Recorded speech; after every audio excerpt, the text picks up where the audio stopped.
Hey guys, happy Friday. So we're back here with our lesson about reading. We're still reading Number the Stars. To recap, chapter 1, Miss Maddox read. It was when Annamarie and Ellen and Kirsty or Christy, I'll call her both, were running home. They were having a foot race and ran into a Nazi soldier. And then once they made it home, the mothers were a little upset that they ran into the soldiers and told them to take a different way. Chapter 2 talked about a little more about Peter Nelson and Lise. Lise was Annamarie's older sister. We know that she died in an accident. We're not sure how. It also talked about the King of Denmark, where they live, and how they were very proud of him, and they would all protect him. And it did mention some other countries like Sweden that were free, and that you could see Denmark or Sweden from Denmark. So we're going to kind of read a little more on chapter 3 today. Go ahead and add to your characters if you have found any new information about them. Keep your journals out. You can have any questions that are written in your journals. And we'll talk about later today what you can do with those questions. So, chapter 3. Where is Mrs. Hirsch? The days of September passed, one after the other, much the same. Annamarie and Ellen walked to school together and home again, always now taking the longer way, avoiding the tall soldier and his partner. Kirsty dawdled just behind them or scampered ahead, never out of their sight. So it already said that they're avoiding that soldier. They're taking another way to and from school. The two mothers still had their coffee together in the afternoons. They began to knit mittens as the days grew slightly shorter and the first leaves began to fall from the trees. Because another winter was coming. Everyone remembered the last one. There was no fuel now for the homes and apartments in Copenhagen, and the winter nights were terribly cold. Like the other families in their building, the Johannessens had opened the old chimney and installed a little stove to use for heat when they could find coal to burn. Mama used it too, sometimes for cooking because electricity was rationed now. And at night they used candles for light. Sometimes Ellen's father, who was a teacher, complained in frustration because he couldn't see in the dim light to correct his students' papers. So it's already talking about supplies that they don't have. I know Miss Maddox talked about how they didn't have sugar to make cupcakes or butter for bread. Now it's talking about they don't even have fuel, and their electricity is rationed, as in you can't use it after a certain time. Soon we'll have to add another blanket to your bed, Mama said one morning as she and Annamarie tidied the bedroom. Kirsty and I are lucky to have each other for warmth in the winter, Annamarie said. Poor Ellen, she has no sisters. She will have to snuggle in with her mama and her papa when it gets cold, Mama said, smiling. I remember when Kirsty slept between you and Papa. She was supposed to stay in her crib, but in the middle of the night she would climb out and get in with you, Annamarie said, soothing the pillows on the bed. Then she hesitated and glanced at her mother, fearful that what she had said was the wrong thing, the thing that would bring the pained look into her mother's face. The days when little Kirsty slept in Mama and Papa's room were the days when Lise and Annamarie shared this bed. But Mama was laughing quietly. I remember too, she said. Sometimes she'd wet the bed in the middle of the night. I did not, Kirsty haughtily from the bedroom doorway. I never, ever did that. Mama, still laughing, knelt and kissed Kirsty on the cheek. Time to leave for school, girls, she said. She began to button Kirsty's jacket. Oh, dear, she said suddenly. Look. This button has broken right in half. Annamarie, take Kirsty with you after school to the little shop where Mrs. Hirsch sells thread and buttons. See if you can buy just one to match the others on her jacket. I'll give you some kroner. It shouldn't cost you very much. But after school, when the girls stopped at the shop, which had been there as long as Annamarie could remember, they found it closed. There was a new padlock on the door and a sign, but the sign was in German. They couldn't read the words. I wonder if Mrs. Hirsch is sick, Annamarie said as they walked away. I saw her on Sunday, Ellen said. She was with their husband and their son. They all looked just fine, or at least the parents did. They looked fine. The son always looks like a horror. She giggled. Annamarie made a face. The Hirsch family lived in the neighborhood, so they had seen the boy, Samuel, often. He was a tall teenager with thick glasses, stooped shoulders, and unruly hair. He rode a bicycle to school, leaning forward and squinting, wrinkling his nose to nudge his glasses into place. His bicycle had wooden wheels, now that rubber tires weren't available, and it creaked and it clattered on the street. so they can't even have rubber tires for bicycles, so a wooden tire bike. That would be pretty loud, I think, if you imagine it. I think the Hirsches all went on vacation to the seashore, Kirsty announced. And I suppose they took a big basket of frosted cupcakes with them? Annamarie said sarcastically to her sister. Yes, I suppose they did, Kirsty replied. Obviously, Annamarie's being sarcastic because can't have frosted cupcakes. Annamarie and Ellen exchanged looks that meant, Kirsty is so dumb. No one in Copenhagen had taken a vacation to the seashore since the war began. There were no pink frosted cupcakes. There hadn't been for months. Still, Annamarie thought, looking back at the shop before they turned the corner, where was Mrs. Hirsch? The Hirsch family had gone somewhere. Why else would they close the shop? Mama was troubled when she heard the news. Are you sure? She asked several times. We can find a button someplace else, Annamarie reassured her. Or we can take one from the bottom of the jacket and move it up. It won't show very much. But it didn't seem to be the jacket that worried Mama. Are you sure the sign was in German? She said. Maybe you didn't look carefully. Mama, it had a swastika on it. Her mother turned away with a distracted look. Annamarie, watch your sister for a few moments and begin to peel the potatoes for dinner. I'll be right back. Where are you going? Annamarie asked her as her mother started for the door.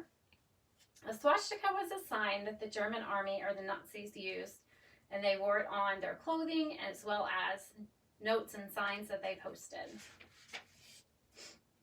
So Mama's leaving. I want to go talk to Mrs. Rosen. Puzzled, Annamarie watched her mother leave the apartment. I'm going to stop there for just a minute to add to our notes, because Mrs. Rosen is Ellen's mom. Miss Johannesson is Annamarie and Kirsty's mom. So I want to make sure I have that clear in my head because it goes back and forth in their names. Annamarie and Kirsty and Lisa's mom.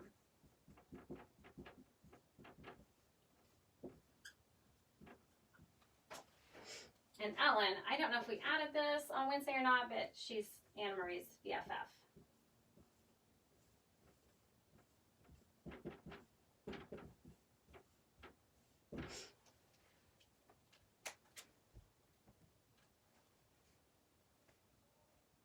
I want to talk to Mrs. Rosen.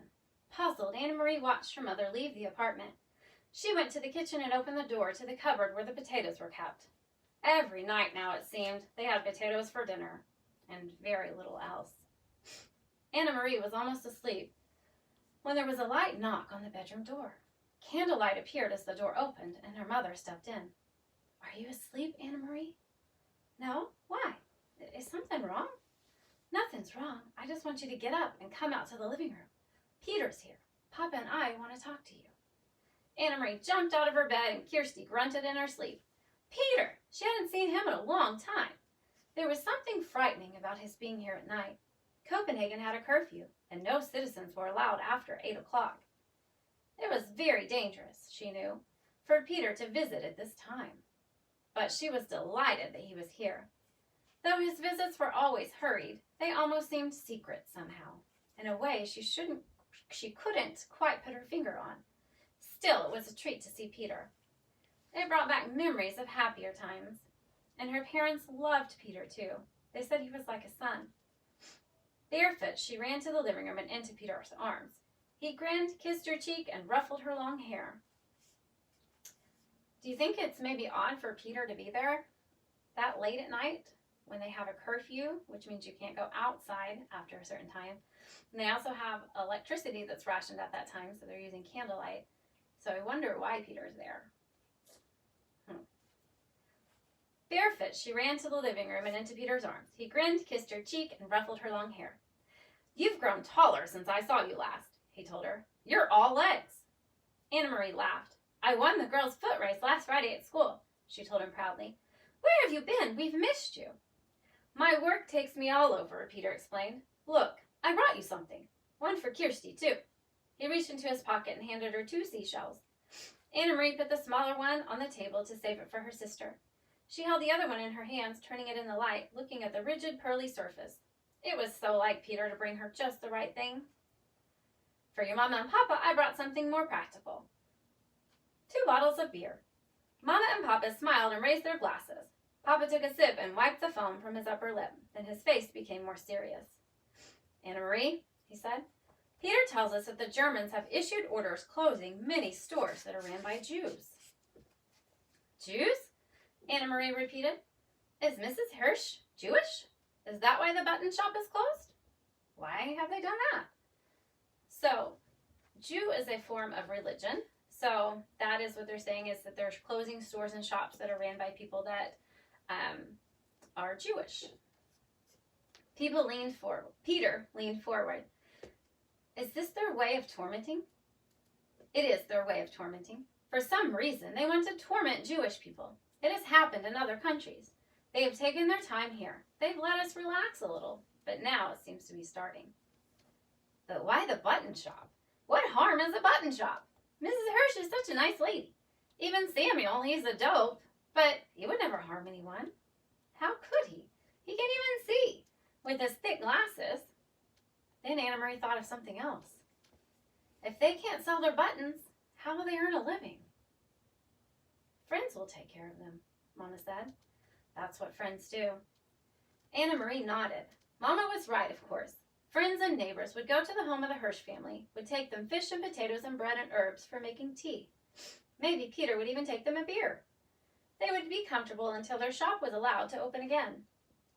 Then suddenly she sat upright, her eyes wide. Mama, she said, Papa, the Rosens are Jewish too. Her parents nodded. Their faces were serious and drawn. I talked to Sophie Rosen this afternoon after you told me about the button shop, Mama said. She knows what is happening, but she doesn't think it will affect them. Once again, the Rosens are Ellen and her mom, and then Mr. Rosen, it said earlier he was a teacher. If we wanted to add that, we could add it let's see, Mr. Rosen. He's a teacher. And we could add that they are Jewish.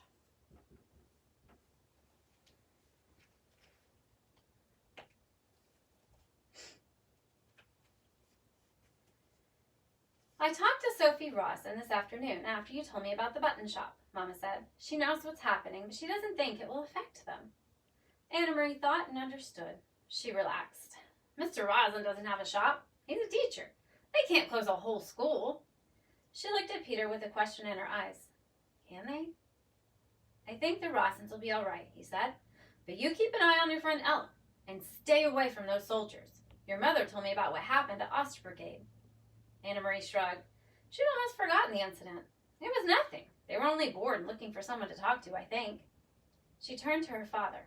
Papa, do you remember what you heard the boy say to that soldier? That all of Denmark would be the king's bodyguard? Her father smiled. I've never forgotten it, he said. Well, Annamarie said slowly, now I think that all of Denmark must be the bodyguard for the Jews as well.